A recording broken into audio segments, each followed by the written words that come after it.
All right. Hello, everybody. Thank you so much for being here. It's really delightful to be here at KaiPlay. I'm Shringi, and I'm a game designer and now a game researcher at University of York, looking at actually stage magic and game design. But for this talk, looking at why do players do what they do from one moment to the next, and how can we create these moments using different principles from different creative fields. So our main question over here was, in a tight game loop from one moment to another, what is it that's making people go from one moment to another? And we found many established principles like progress, rewards, event routine, goals, achievements.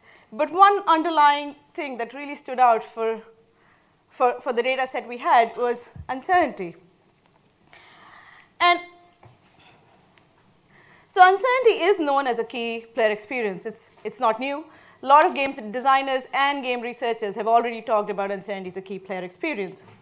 However, so far, the taxonomies of uncertainty that we have are theory-derived, and they jump analysis levels. What I mean by that is, for example, Costikyan has something called narrative anticipation. What that means is that players want to know what's going to happen next in terms of what's going to happen next in the game, in terms of what are they going to do next, in terms of story. So it's quite a macro level of uncertainty about a game. But he also has something like performance uncertainty, which is how am I going to react next, which is quite a macro level. So there's an analysis gap over there. It's still very useful, but unfortunately there are these discrepancies. These existing taxonomies also do not address when exactly is uncertainty motivating. Like Joe pointed out, it's not always a motivating thing.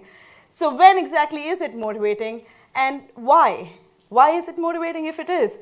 So we tried to address this by grounding it in data and naturalistic observations as well, and more importantly, doing a moment-to-moment scrutiny rather than a summative post-hoc analysis, asking players post-hoc what happened, like leaves out nuances of these kind of quite subtle experiences. So we wanted to really dissect the game and come up with conclusions. Let's see what sort of a job we've done. So for the analysis, we used a grounded theory constructivist method.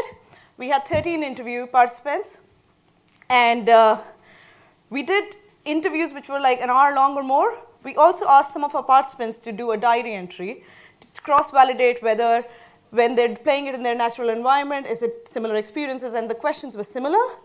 And we also asked our participants to play the game in front of us, and while I made notes on what's happening, when are they giving a reaction, and then asking the questions back based on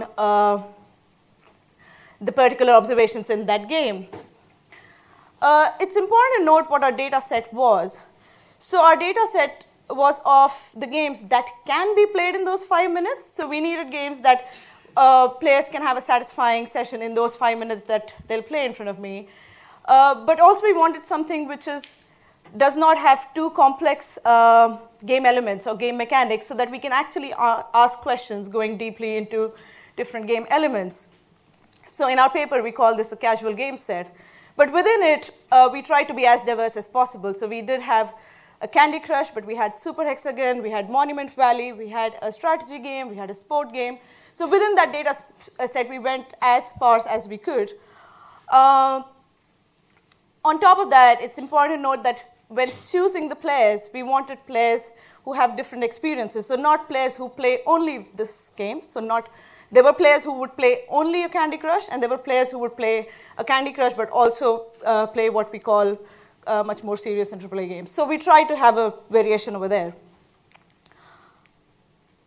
So looking at what is the sources of uncertainty and why am I calling it a moment-to-moment experience, so we divided our uncertainty taxonomy based on the source of it. So the game, so what's going to happen next, what new character is going to come, how the level is designed, what's going to happen in the game next. So the players are curious to find out what's going to happen. And then moving on from there, how am I going to react to what is going to happen? So when those two uncertainties are solved, what is the outcome of what I did? Quite simple, really, but let's look at a game too. So in this game, Super Hexagon, you're like So what's going to happen next? What's the new pattern that's going to come? How am I going to react to it? Should I go left? Should I go right? Will I be fast enough? And finally, what's the outcome? Did I make it? What's my score? So on. So all of these uncertainties looping into each other, wanting you to go on and on and on. So this is the same diagram, but with our more elaborate taxonomy. I won't go into it, but we can talk about it, and it's in the paper. But we will go through some examples to get a flavor of this. So like I said, game uncertainty is what is the game going to throw at me next? So what's the new content? Content uncertainty, that is characters or mechanics, not mechanics, characters or NPCs, etc. And configuration uncertainty. So we know what the content is, but how is the configuration going to change, like we saw in Super Hexagon? We have to note that the questions we asked was what is motivating about uncertainty, not just picking out uncertainties. So here, a player says, I want to continue because what if you find another world on the other side? So the motivation is discovery, and there's uncertainty of what's going to happen next. As an example of configuration uncertainty, a player says, I had a split second of hesitation that I didn't recognize it, the coming pattern. Had I beaten it, I would feel pretty smug. So they don't know what's going to come, and the motivation is to beat it. So that's going into player uncertainty, sort of hinting on perceived competence. So that smoothly goes into player uncertainty. So now the player knows what's coming next. And now it's like, how am I going to react to this? How much you want to hit, where you want to aim. So these decision makings. These decision makings can also be quite long term. So I have collected a resource. How should I actually kind of use this resource? This is the right time for longer term strategies. Now that I've made the decisions, that uncertainty of how will I act is solved. But will I be able to interact? Will I be able to do it on time? So going back to Super Hexagon, will I be able to hit and move at the right time? No, not going to make it in time unless I was actually quick enough. So this is a player talking to themselves and feeling happy. In this case, they did it, and they were quite happy that they did. And then moving from the interaction uncertainty in a slightly long-term sense of, will I be continuing to be able to do that? So I know that I can do the reaction. I know that I'm able to make the decisions, but can I adapt to the difficulty that the game is going to do? So this feeds a bit more into the motivational constructs of mastery, leading to our third kind of main source of uncertainty. So now the player knows what the game is going to bring. They know how they acted with it, but what is the outcome? What happened as a result? So uncertainty is motivating when it's not completely predictable. Like the outcome is not completely predictable, so that the result, the player says a completely predictable game will not be fun.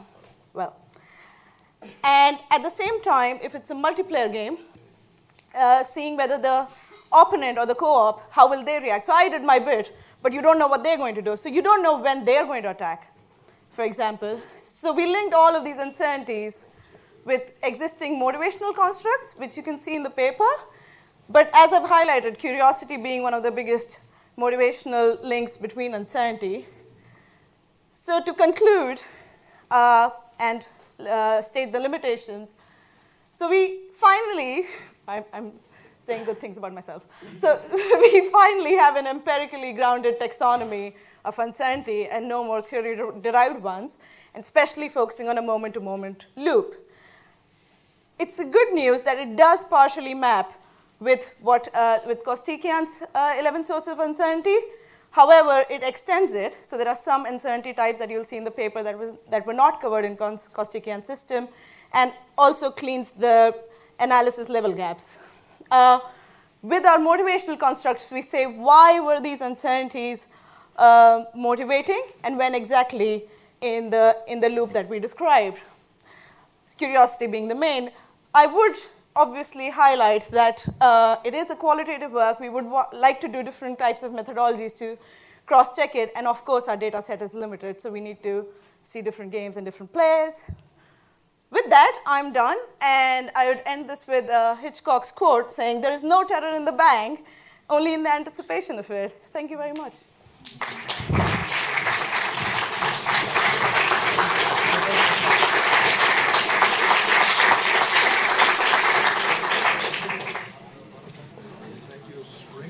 Thanks. Now surprising questions, or? Ooh. Thank you. Thank you for showing the limitations.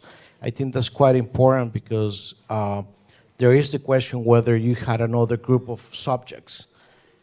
Would this happen again? I didn't see the numbers you had, so I'm not sure how you measured this empirically because you said that this was grounded empirically. But I do appreciate that you did show the limitations because there is a question about, if you are able to replicate this, and not just your work, but in general, when you have qualitative data, this happens a lot, right? Yeah. I mean, we don't know. I mean, subjects tend to place the experimenter and so forth. So, but I didn't see numbers. Where are your numbers? I don't have it on the slides. It's in the paper. We had, it's a grounded theory work, so these are interviews.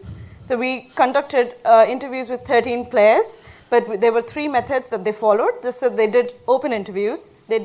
Some of the players entered diary entries. So over a week of time, they were answering questions about their player experience, and they did video recalls. So they played in front of me, and they had the answers. And then I did the constructivist grounded theory methodology to come up with this taxonomy. You're right that why I call it empirical is because the data set, even though it's qualitative, it's repeated. So that's why the coding is helping us to say that this is supporting. That's the whole point of the exercise, that we code and then we keep supporting the data with the new entry we're going, and we go back and look at the questions and the methods. So that's why the word empirical is used. I understand that it's a bit confusing. And your last part saying that will other players behave like this?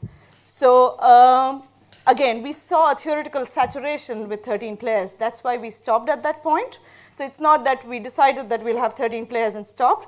We came with, after around 11 players, we started seeing a theoretical saturation in the data. And there are previous studies that show that generally grounded theory work, especially with something a bit obvious like this, around 12 you see a data saturation. The data set is limited to the games that we had, like I said, but within that we have the diversity. Of course, this is certainly not applicable to all games right now, and that's why we have this brilliant research people who will go on. Right, and because there is the question whether, between internal and external validation, right? Come again? Between external and internal validation, right? So, because the less control, you lose the internal validation. I'm not completely following the. Okay. But thank you for your. Yeah, thank you so much. Yes. More questions from the audience. There is one in the back over there.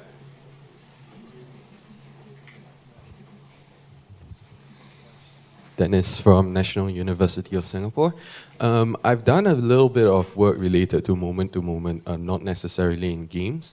So I do have a question, and this might be out of the scope of what you're doing, but you did quote someone mentioning anticipation. So right now, your curiosities that you have mentioned seem to be related. These things that you have identified seem to assume that the players have to know for certain, right? Maybe if you go back a few slides. Yeah, so these uncertainties, it seems to assume that the players have to have decided that it's no longer uncertain before maybe something else can happen, right? Am I right to say that? So partly.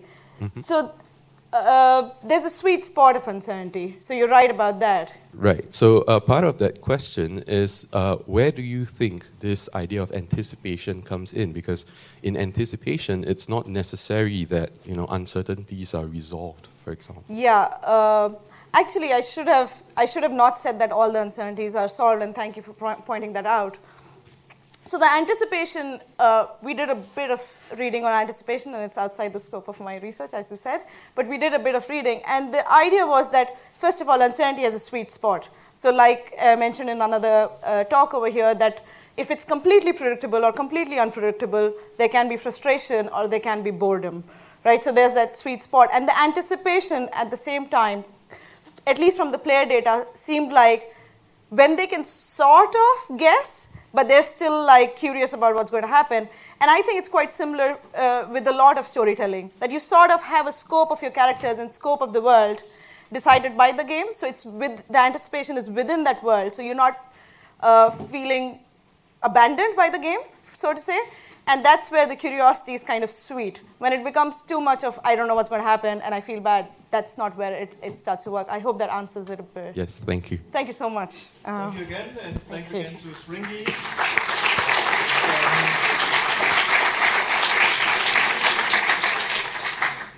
And the next presentation is given by a young researcher from University of Waterloo, who just entered the field. Lennart is giving the next presentation on player traits and video game preferences, but the title has changed.